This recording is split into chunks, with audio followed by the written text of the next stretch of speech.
You're watching Euronews now. I'm Takumbo Salako with your top stories. The West awaits a response from Russia to its security demands as France, Germany, Kiev and Moscow agree to more talks to de-escalate the crisis over Ukraine. Italy's secret ballot to elect a head of state goes down to the final round. We'll have the latest from Rome.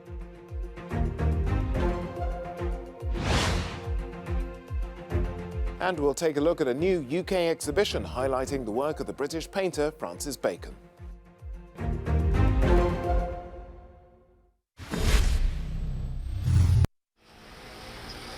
Russian and Ukrainian diplomats have met face-to-face in Paris in an attempt to find a negotiated solution over the Ukraine crisis. The talks were aimed at reviving the 2015 Minsk Protocol that sought to end fighting in the region.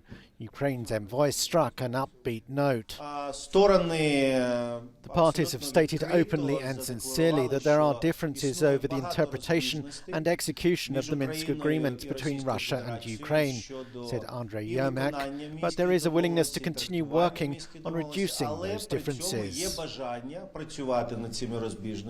But Russia's representative sounded more cautious about the negotiations brokered by France and Germany under the so-called Normandy format. We have all agreed that as long as different interpretations remain over the Minsk Agreement and its implementation, the Normandy format will not be able to play a significant role in the contact group and in contributing to the settlement of the conflict in eastern Ukraine. Euronews' Galina Polonskaya has been following developments.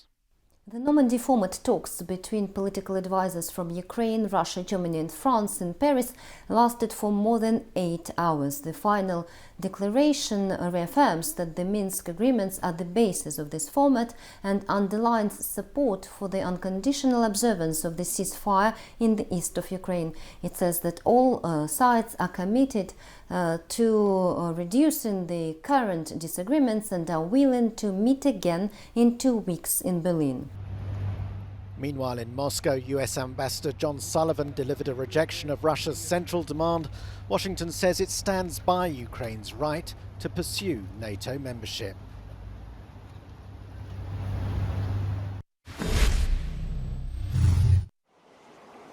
More than 20 Russian Navy ships were seen performing military drills in the Black Sea on Wednesday. Sharing the sea with Ukraine, Russia's defense ministry said that this was only part of a series of training drills. On the ground, Russian military footage shows Russian tanks moving towards firing ranges in the country's southwestern Rostov region. But Euronews international correspondent Annalise Borges in Kiev says Ukraine is playing down the threat posed by these maneuvers. Here in Ukraine, high-level politicians are putting on a brave face and toning down the threat posed by the current buildup of Russian troops on their border. The Foreign Affairs Minister here said that the current number of soldiers is insufficient for a full attack, and the country's president has repeatedly said that the situation is under control. Support and solidarity continues to be amplified by NATO countries for Ukraine.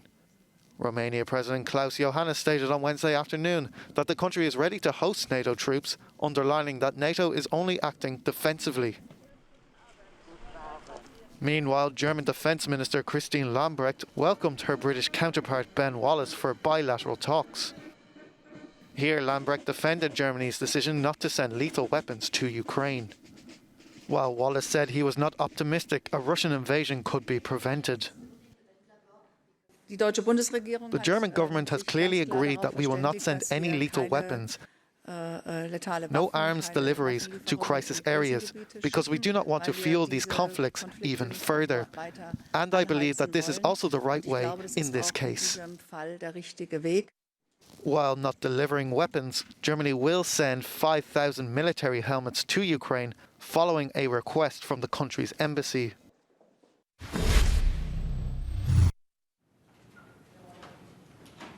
We can welcome the life we knew before the pandemic.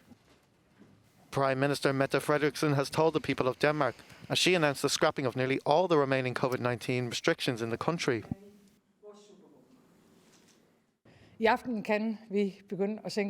Tonight, we can lower our shoulders, relax, and start finding the right smile again. For tonight and today is a milestone. We can now remove the last coronavirus restrictions in Denmark.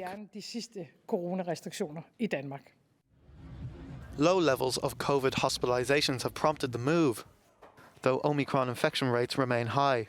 From February 1st, Danes will enjoy open access to restaurants, cafes, museums and nightclubs. Mask wearing will not be mandatory. Austria too is relaxing its rules, announcing an end to the lockdown for unvaccinated residents.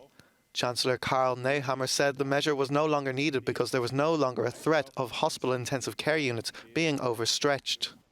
Omicron infections do continue to surge in many countries across Europe, however, with the Czech Republic and Poland among those to announce record number of daily cases. But with the virus proving less deadly than in previous waves, 2022 for now remains optimistic across the continent. Bianca. The third round of voting by Italian lawmakers to elect the country's new president ended inconclusively again on Wednesday. Of 978 ballots cast, almost half were blank, say officials. Repeated failures between parties to agree on a viable candidate to replace President Sergio Mattarella means yet more intense negotiations. There are strong differences between the centre-right and centre-left blocs on who should take up the role, even though that of the president is largely ceremonial. But whoever is elected can be influential in navigating Italy's not infrequent political crises. They also have the power to dissolve Parliament and approach any would-be Prime Minister to form a new coalition. Our correspondent says during the fourth count on Thursday, we'll see if the majority forces have used the time to find agreement and if they're ready to come out with their candidates, because the names they've put forward so far have not led to consensus. Also on Thursday, the necessary threshold for victory drops from 2/3 of votes to a straight 505. 505 voti necessari per eleggere il Presidente della Repubblica. Giorgia Orlandi, Euronews, Roma.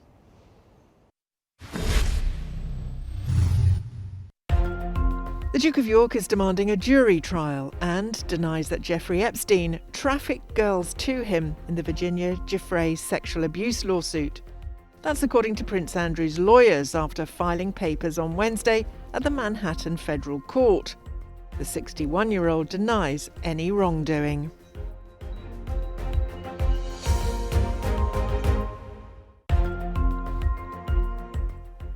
The Vatican has strongly defended Pope Benedict's record in fighting clergy sexual abuse and cautioned against looking for easy scapegoats and summary judgments.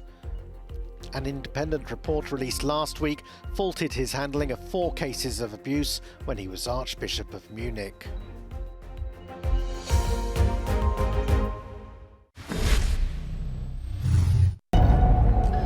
It's the first exhibition in London to focus on Francis Bacon's work since 2008. The British artist was obsessed with the physicality of human and animal bodies, and in his paintings he made bleak, raw and emotional interpretations of humanity just as World War II ended. Bacon, throughout his life, throughout his career really, was fascinated by animals. But also by, let's say, the animalistic within us as humans. And he felt, to some degree, that there was only our civilization, our manners, our way we behave with each other is just a very thin veneer overlaying what are essentially sort of animalistic instincts that we also have as humans. Bacon's talent was only fully realised in the horrifically animalistic paintings of people he produced just as the Nazi concentration camps were coming to light. I think there's a good spread of works by Bacon here, and we see that there's a lot of different phases of his life, and some works I'd never seen before, and I've seen a lot of Francis Bacon work, so it's great to see a lot of things that you wouldn't normally see, and loans from the US that wouldn't normally leave those shores, so it's great to see such a wide variety of his pieces. Francis Bacon, Man and Beast will run from Friday until the 17th of April.